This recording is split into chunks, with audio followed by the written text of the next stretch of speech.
So, make a long story short, I have two separate cases. Well, my one case is with my younger daughter. Well, the goal was changed on all my children last year, but I still have rights. My rights have not been terminated. But I was going over they have one count against my youngest, and that's failure to maintain a reasonable degree of interest or concern.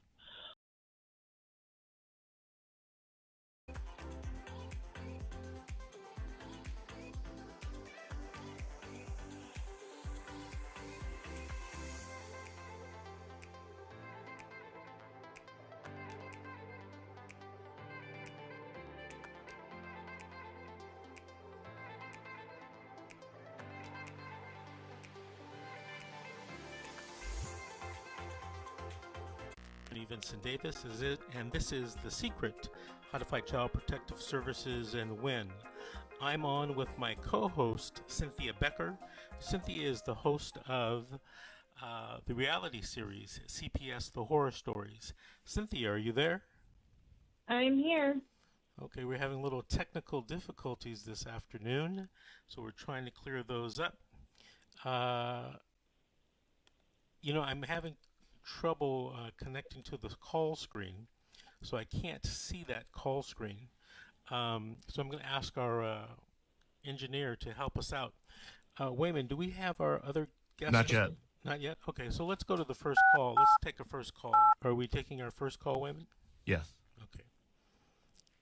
Just to let you know, Vince, you were cutting out really bad. How about now? You sound okay right now. Great. Who's our first call? Did you have a story to tell or a question to ask? I have a couple questions to ask, a couple legal questions that I'm really having a hard time trying to grasp, I guess. So, make a long story short, I have two separate cases. Well, my one case is with my younger daughter. Well, the goal was changed on all my children last year, but I still have rights. My rights have not been terminated. But I was going over they have one count against my youngest, and that's failure to maintain a reasonable degree of interest or concern. The reason why my goal was changed for her last year is based on the department not letting me have no contact with her, which I was currently suing in circuit court, and the only reason why it was dismissed non-prejudice is because of the juvenile case still being active. So I do plan on filing that suit again once all this is over. But the whole thing is they had a doctor conduct a psychological on me and basically make me look crazy. And when I went and paid for my own psychological and got validity testing done, now they have taken out, my caseworker told me last week, they have literally removed my psychological from the trial.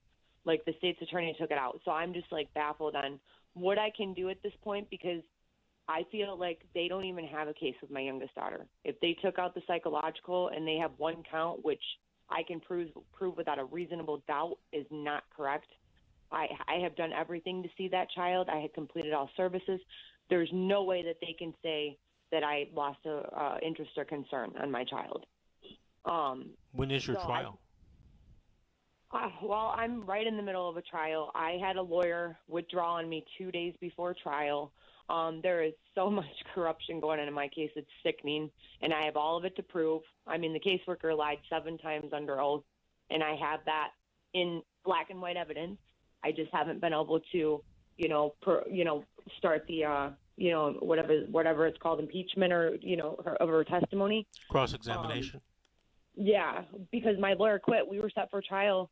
And he withdrew on me of alleged medical condition. Now, I believe it was something different because, like I said, there is a whole ton of corruption, discrimination going on in my case. I was allowed no contact with my children, but the father that hasn't been with one court date in 4 years has got regular visitation. I had to hire a private investigator because his mother, that I am currently suing in federal court right now for slander/defamation, is involved in my case. And I think she has a lot to do with why my kids have not come home. But I also think she has a lot to do with why I've been allowed no visitation.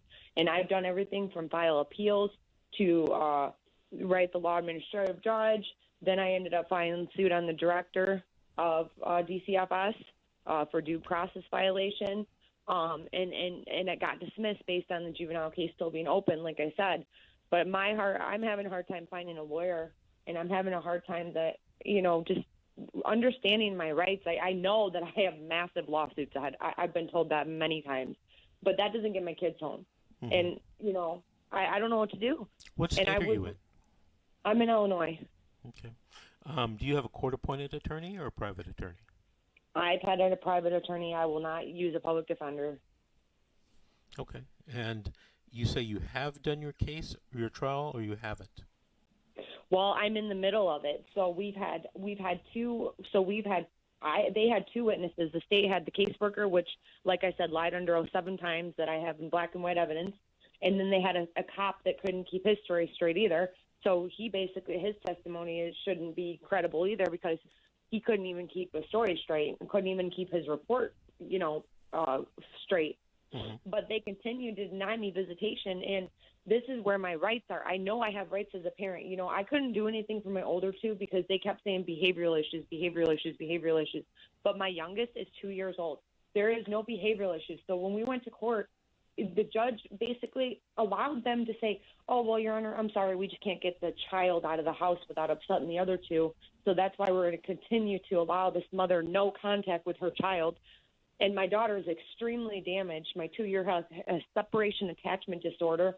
She wakes up in the foster home crying. It's in a report. They just continue to damage, and I just don't know what to do anymore. I can't find a lawyer that, I have $7,000. That's all I have. They have bankrupted me with this case. I have spent over probably $50,000 on lawyers that haven't done nothing. I was told the DCFS worker said from because we had another agency that drug out our case longer than it should have, like a year and a half over. And when DCFS came, they said the kids should have been home a year and a half ago. So my case has been so mistreated just in all angles. 3 minutes. And I wasn't even given the time for the baby that I was given. I was given 9 months by a court order. And after complying, everything, and my lawyer walked into court and said, Your Honor, my client has done everything that the department has asked her. The only reason why she hasn't seen the child or children is because they won't allow her to. I was supposed to get my daughter back. My youngest was supposed to come home to me last year. And because of what they did with that psychological, she didn't. And there's more to that psychological. I found 3 other girls in my county that the doctor did the same thing to, and also pulled an appellate case, same thing. And as soon as I had my own psychological conducted, she withdrew from DCFS. Wow. I was thinking about that the other day talking to someone. There seems to be a slight, maybe more than slight, problem when you use experts and vendors that give reunification services that are paid by the county or picked by the county. It seems sometimes that those people give the social worker what they want, not what is accurate. I only see that in my practice. I've talked to other attorneys who see that.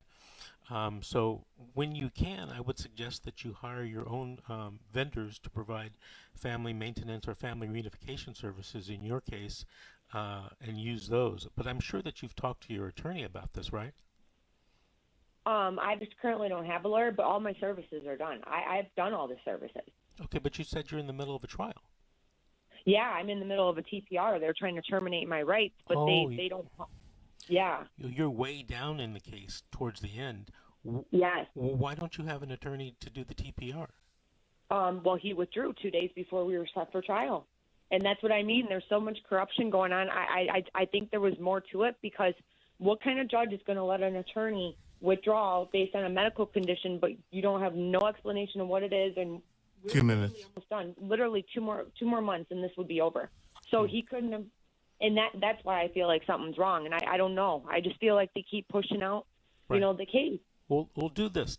Grab a paper and piece of pencil, and I'm going to give you a telephone number. And I want you to call me tomorrow at the office, and maybe we can discuss this more in detail.